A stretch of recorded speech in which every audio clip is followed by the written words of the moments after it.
Bonjour Sassane. Bonjour Mario. Comment ça va? Super. Bon, super. Alors Sassane, tu peux nous faire dans un premier temps un rapide bilan du premier semestre pour Pécan?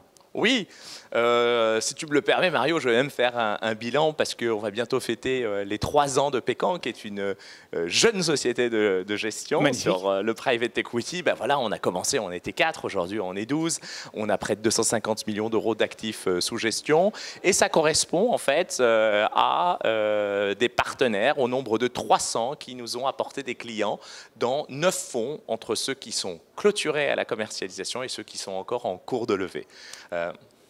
Belle réussite. Alors justement, Sassane, je crois qu'il y a un fonds qui se clôture maintenant. Est-ce que tu peux nous dire comment ça s'est passé? Oui, c'est notre programme diversifié de fonds de private equity institutionnel. C'est comme ça que l'on s'est fait connaître auprès des professionnels du patrimoine qui cherchaient une solution patrimoniale pour accéder au private equity. Et c'est toujours le même programme, c'est 60% de fonds primaires, 20% de fonds secondaires et 20% de co-investissement. Et ce deuxième millésime, fort du succès du premier, se termine le 30 juin.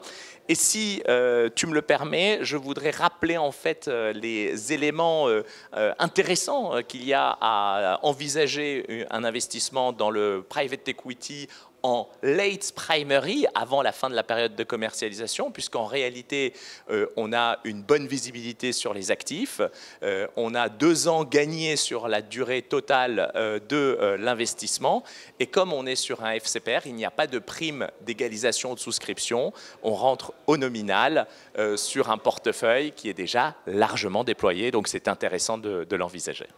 Très bien, alors ce fonds se termine et comme la nature hors du vide, je crois savoir qu'un nouveau fonds arrive. Exactement.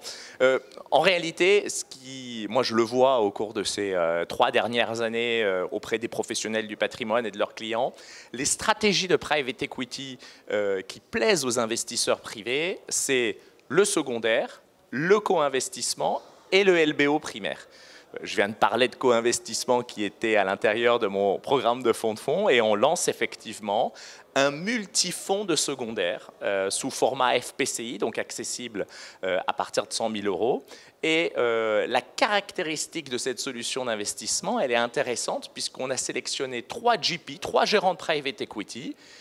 On a Adam Street, on a Blackstone et on a Hollyport. Pourquoi ? Tout simplement parce qu'ils interviennent à des degrés différents de maturité. 4-6 ans pour Adam Street, 6-8 ans pour Blackstone, le cœur du secondaire, et plus de 10 ans pour Hollyport. L'intérêt d'avoir cette diversification avec ces 3 gérants qui interviennent à des degrés différents de maturité, c'est que déjà, il n'y a pas de redondance entre les actifs qui sont achetés par ces gérants. Ça, c'est le premier point. Et le deuxième point, c'est que les leviers de création de valeur ne sont pas les mêmes non plus. Vous avez un peu plus de croissance de la NAV lorsque vous êtes à 4-6 ans et un peu plus de décote lorsque vous êtes à plus de 10 ans parce que vous êtes dans des portefeuilles illiquides.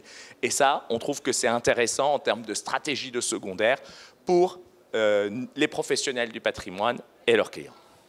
Eh bien, merci Sassane de toutes ces précisions, ce fut très clair. Et bon vent à ce nouveau fonds avec, il y a du beau monde pour s'en occuper. Et à très bientôt sur Patrimoine 24. Merci Mario. Au revoir.